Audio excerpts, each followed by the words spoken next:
Do you see yourself as a successful business owner, but you are scared to risk your savings?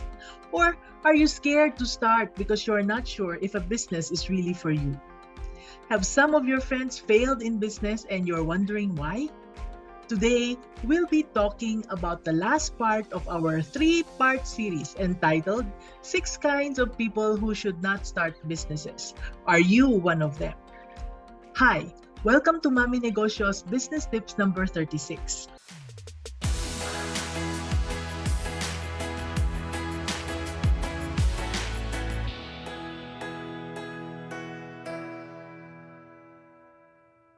In the past two episodes, we talked about the first four out of the six.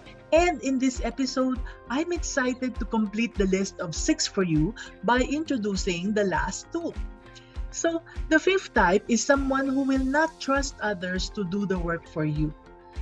Mami N, hard work and perseverance, that's our Pinoy trait, right?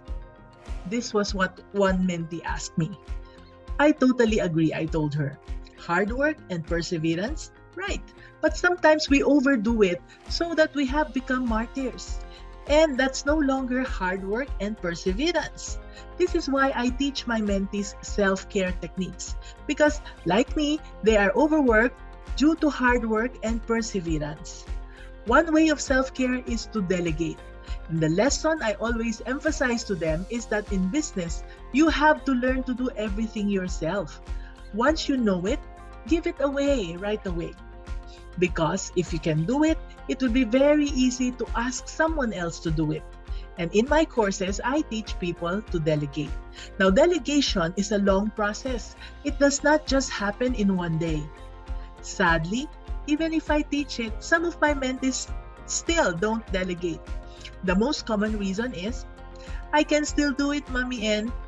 I can still save by not having to pay someone else's salary. Will it really save you money? It may save you money, but it won't save you time. You see, as long as you are holding on to all the work that you're able to do and are not willing to give away, your business will never grow. Why? Because you'll be too tired at the end of the day to think of ways of growing your business. In fact, you might be even too lazy and too tired to grow your business, knowing how much more work you need to do when your business grows. Now, one example is what happened to a mentee. She was baking one cake per week, and it was enjoyable, right? Then people liked her cake so much that the orders increased to one cake per day on average. Now, this means that on some days, there were no orders, and on some days, there were two or three. She was happy that she was getting a steady income. But orders increased to an average of 5 cakes per day. And instead of being happy that her business was growing, she started hating it when the orders came in. It was only then that she appreciated my lesson about delegation. But by then, she already had so many unresolved complaints that she had lost many customers for good. It was a good thing that nothing unexpected happened, like a family member getting sick, or worse, how can she bake the 5 cakes by herself if there was an emergency on that day? Who will she prioritize? Can you imagine that? But I can never trust others to do my work, Mommy N. Some mentees would tell me. And if you're like her, don't start a business. You will only hate yourself for starting. Stay in your job and be comfortable. The lesson here is, if you want to start a business and grow it, you need to learn to trust. By trusting, it's not about just giving the work to someone and then trusting that she can do it. It's about learning how to delegate, following the delegation process, and then when the employee is ready, only when she is ready, that you let go so that you can be free to do other things. Now, just for the lesson to sink in, can you please type in the comment, I will learn to delegate. Can you do that? Thank you. Now, let's go to the last one. Number 6, you should not start a business if you do not want to do the work. Yes, starting a business is not a joke. It's a lot of hard work. This is where hard work and perseverance is really needed.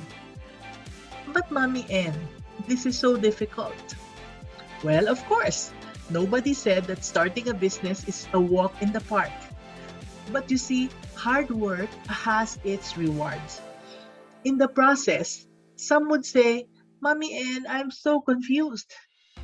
Do you know that confusion is the brain resisting the work? Yet others would say, Mommy Ann, I'm sorry, I couldn't do the work because I was busy in the office. Yes, you are so busy sewing that you cannot put down the saw to sharpen it, right? You see, if you're happy with your job, you're happy with the salary that you are getting, the promotion you're given, and the work that you do, and you do not want to do the hard work of starting a business, then starting a business is not for you. At least not yet. So just wait until you are ready for your business calling. Don't force yourself to start now because you'll end up rowing your boats in two rivers simultaneously. You'll be struggling to do that and you'd end up hating both boats because you can't give your all to both of them at the same time. Now, does that mean that I have to resign from my job to start my business, Mommy Ann? Well, not really. If your job requires only 8 hours a day from you and you have an extra 2 hours for starting your business, that should be enough for about a few months rather. When your business is making more than your salary, then that's the time to quit your job. Got it? If you got it, can you please type in the comment, I'll set aside the time to do the work. Thank you. So today, we discussed these two reasons to start your business. One, you're willing to trust others and to delegate your work to them. Two, you're determined to set aside a specific number of hours a day to focus on your business. Now, was that helpful? I hope you learned something new from this episode. And if you did, please make sure to share this with a fellow aspiring entrepreneur. And join our free communities by clicking the links below to learn more. So, this is Mommy Ann, your Mommy Negosyo, saying, be business-minded.